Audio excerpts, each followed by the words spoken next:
Hi everyone, I will present an analysis of Arcelik as a representative example of a multinational enterprise originating from an emerging economy, with a focus on how the company balances global capabilities with a local responsiveness and develop a competitive global value chain. Arcelik, headquartered in Turkey, has grown into one of the leading global companies in the home appliance industries, operating more than 40 product facilities, managing over 20 consumer brands, and conducting commercial activities in more than 58 countries. This scale and structure clearly demonstrate the characteristic of a multinational enterprise, as the company not only export products but also control R&D centers, design teams, and manufacturing operations across several countries. Despite originating from an emerging economy, Arcelik maintains strong global quality standards while adapting flexibility to global consumer needs. The company manages a diverse portfolio of brands such as Beko, Grundig, Active, and Dollars, which are positioned differently in each market depending on income levels, consumer taste, and cultural expectations. At the same time, Arcelik centralized its global standard through an extensive network of R&D and design centers worldwide, which collectively hold thousands of international patents. This combination of centralized technological capabilities and decentralized market adoptions enable the companies to serve diverse markets effectively while maintaining consistency in quality and innovations. According to Cherofee, Humphrey, and Sturgeon in 2005, global value chains are shaped by three governance factors. The first one is the complexity of transactions. Next one is the codifiability of information and the capabilities of suppliers. Arcelik's approach to supply-based localizations directly reflects this framework.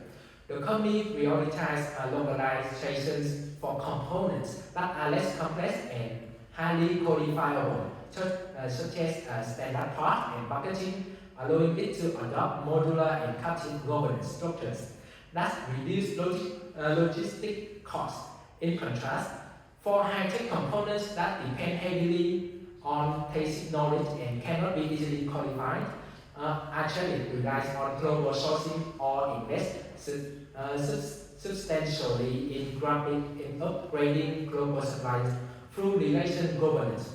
These hybrid strategies allow the company to balance cost efficiency with the need to maintain a high product quality.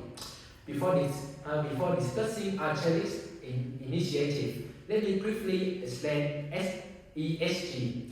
E refers to environmental stewardship, S is refers to social responsibility, and G is referred to ethical and transparent governance. As Yang, Cheng, and Yang 2024 highlight, strong ESG practice have enhanced long-term competitiveness and risk management. Arcelik's sustainability strategies reflect this framework clearly. The company has been listed in the Dow Jones Sustainability Emerging Markets Index since 2017 and frequently appears in the Corporate Knight Global 100 list of the world's most sustainable corporations. Additionally, Arcelik aims to achieve 100% clean electricity across all global factories by 2030 and invest heavily in circular economy initiatives, energy efficient technologies, and programs that reduce water usage and waste generation. In summary, Arcelik demonstrates how a company from an emerging economy can achieve global competitiveness by leveraging domestic cost advantage, building strong international brands, investing in research and development, and developing a resilient global value chain. Its combination of global capabilities, global adaptations, and a strong sustainability commitment make Arcelik an excellent and illustrative example of a successful multinational enterprise originating from an emerging economy. So, hello everyone. Today I want to tell you the story of an underdog, a company that was a big fish in a small pond, trapped within its own borders, but used the forces of globalization to become a giant. That company is Arcelik, the pride of the Turkish industry. To understand their journey, we must first look at the theory. In the analysis of the great power politics, Norrin Rifman defines globalization as the expansion of socio-economic activities beyond the state. However, Mr. Rifman makes a crucial point that frames my entire presentation today. He argues that globalization provides non-military avenues for competition. Rising power doesn't need to conquer the territory to rise, but they can use economic interdependence to accelerate their growth. In the 1990s, Arcelik was that rising power. They dominated the Turkish market with over 50% share. However, they had a problem. The local market was saturated, and later, in 2001, a massive economic crisis hit Arcelik, and the company had to face a choice: shrink and die, or find a new avenue to survive. They needed an incentive to integrate into the global order, and that incentive was survival. So, where was this non-military avenue? For Arcelik, it wasn't an abstract concept, but it was a specific legal framework. The EU-Turkey Customs Union, and this agreement was the liberal order opening all the gates. It removed the tariffs and the trade barriers between Turkey and Europe. Now, Mr. Rifman argues that the rising states have the incentive to maintain the liberal order to secure the economic gains. Arcelik is the perfect proof for this. At first, this was tough, so immediately after the union, exports actually contracted due to the external pressures, but Arcelik didn't retreat. They used this open door to flood the market, and the data shows that between 1990s and 1999s, Turkish home appliance exports increased more than 8-fold. They started by manufacturing for others, making fridges for Seas or dishwasher for Whirlpool, and they become the factory of the Western giants. But thus they knew that to become a truly great powers, being a factory wasn't enough. This brings me to the most critical part of this strategy: adaptation. Rifman writes that rising states must adapt their policies and economics to capitalize on openness. Arcelik realized that OEM, which stands for Original Equipment Manufacturing, or making goods for other brands, was a trap. It was a prize war that couldn't win forever, so the company adapted by deciding to become an OBM, an original brand manufacturer. They didn't just rely on cheap labor, they invested heavily on R&D and quality. The company established a central R&D center as early as 1991, which their management calls a turning point. They adopted total quality management and Six Sigma standards well before their local competitors does. So by 2010, they were spending over 6 million lira a year on R&D. And the result, they become a Turkey patent champions, holding nearly half of all international patent applications from Turkey. They didn't just want to sell in Europe, they wanted to beat Europe on quality. And this leads to the result, the rise on their own brand, back home. They executed a strategic strike on the United Kingdom. Why the UK? So for 3 reasons. First is the logistics. They exploited their proximity, and why the competitors bringing goods from China 3 months to the ship. Arcelik could go to the UK in just like 15 days. And the second reason is they didn't just sell cheap, they target a specific mid-market position. And the last reason for UK is they know the skepticism about Turkish quality, so they initially downplay their origin. So they emphasize that they were the contracted manufacturer for Europe's most expensive brands. In conclusion, Arcelik's story validates Rifman's theory perfectly. They were a rising power that used the incentives of the liberal order, specifically the customs union, to access many new markets. In addition, they adapted their economy through massive R&D investment, and they utilized the non-military avenue of strategic logistics and niche branding to transform a local Turkish manufacturer into a global challenger. They proved that in the age of globalization, You don't need to be an army to conquer the world. You just need a better strategy. That is all my part. Thank you. Hello everyone, today I'm going to talk about the foreign direct investment strategy of Arcelik, one of the leading Turkish multinational companies in the home appliance industry. Arcelik now owns more than 40 factories around the world, employs over 50,000 people, and sells in more than 100 countries through well-known brands such as Beko and Reddit. Over the last 20 years, Arcelik has transformed a domestic manufacturer serving mainly the Turkish market into a global competitor, and foreign direct investment has been one of the key engines behind this transformation. Research by Laura O'Farrell and Jeremy Chavin in 2015 and 2017 shows that every can bring capital, raise productivity, improve exports, and transfer technology. But these benefits are not automatic. They depend heavily on how strong the host country's financial system is. Local firms need access to credit to upgrade machinery and meet multinational standards. In countries with strong financial markets, Arcelik can create supplier linkages and generate spillovers. A good example is Romania, when EU financial programs help local suppliers invest and integrate into Arcelik's value chain. At the same time, we must be critical. In weaker financial systems, foreign firms may borrow from domestic banks, limiting credit for local businesses. This crowding out effect can reduce spillovers and create what researchers call enclave manufacturing, where multinationals keep most high-value activities internal. One clear advantage of multinational firms is stability in a crisis. For instance, Arcelik's Pakistan subsidiary Dowlands continued operating during COVID-19, while many local manufacturers shut down because Arcelik provided internal financing and supply chain support. To understand Arcelik's strategy, we can apply two well-known theories. The first one is Learning's OLI paradigm. The O stands for ownership advantages.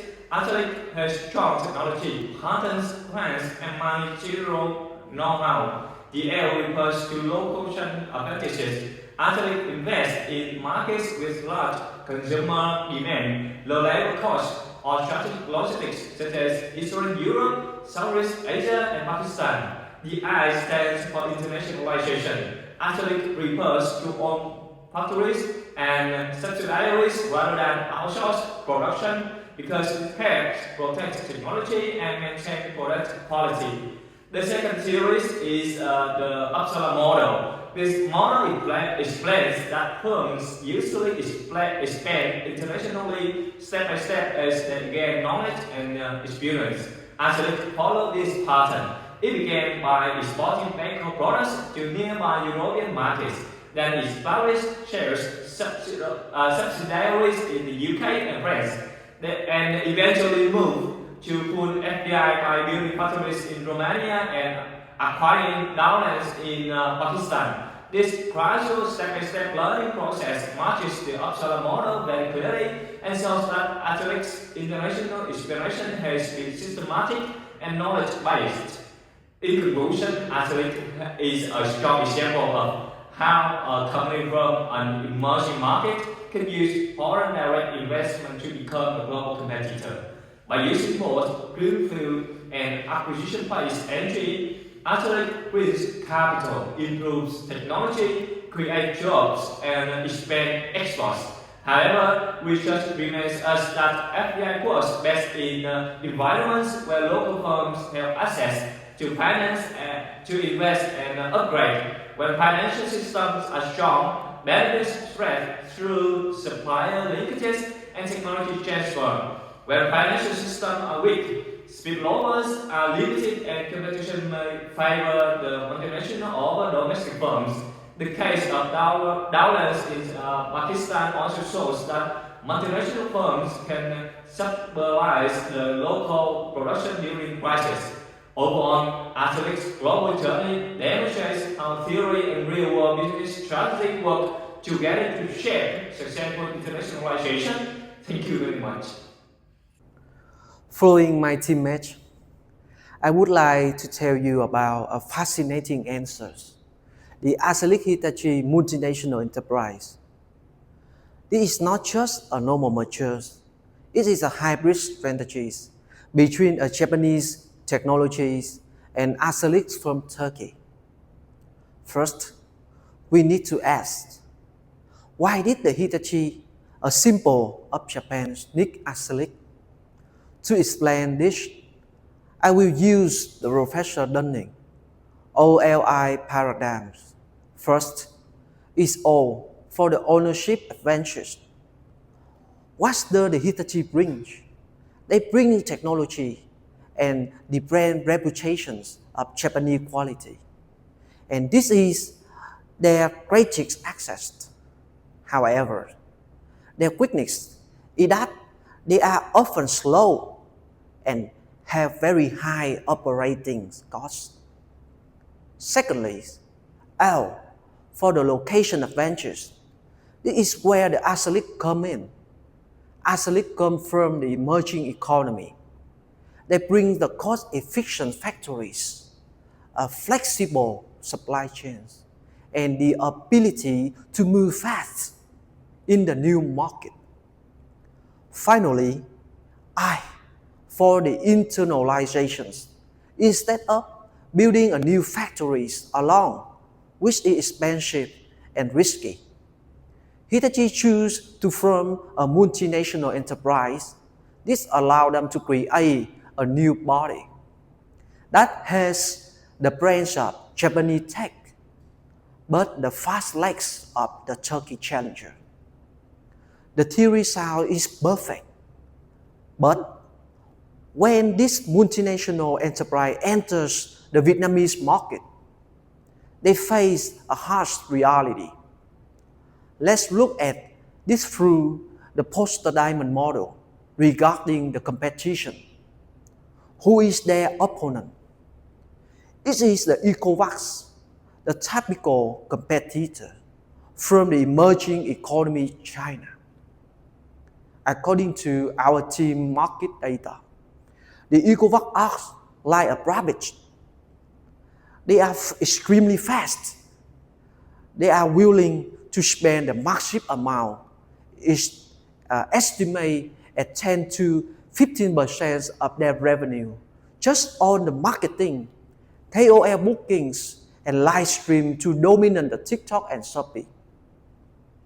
The result, the Chinese global vacuum brands now control over 80% of the Southeast Asian market. ECOWAS constantly release a new products with the AI and the LiDAR technology. However, the Arcelik Hitachi still move like a turtle. They are still stuck in the traditional shops like Điện Máy Xanh. But today's Gen Z want instant convenience online, not just a durable machine. This slowness is disconnecting them from the young consumers. Honestly, this is also a culture clash. We learn about this in our lectures on Western ethics versus the Asian morals. Arcelik brings a Western mindset. They focus on efficiency, cutting costs, and making quick profits. Hitachi brings an Asian mindset. They focus on the trust and long-term relationships. The multinational enterprise is standing at a crossroads. Should they choose the right word and cut the quality to compete with ECOWAS? If they do that, they might make money quickly. But they will destroy the reputation and the legacy of Hitachi. So, what is the solution? Believe the Arcelik Hitachi should not try to copy ECOWAS.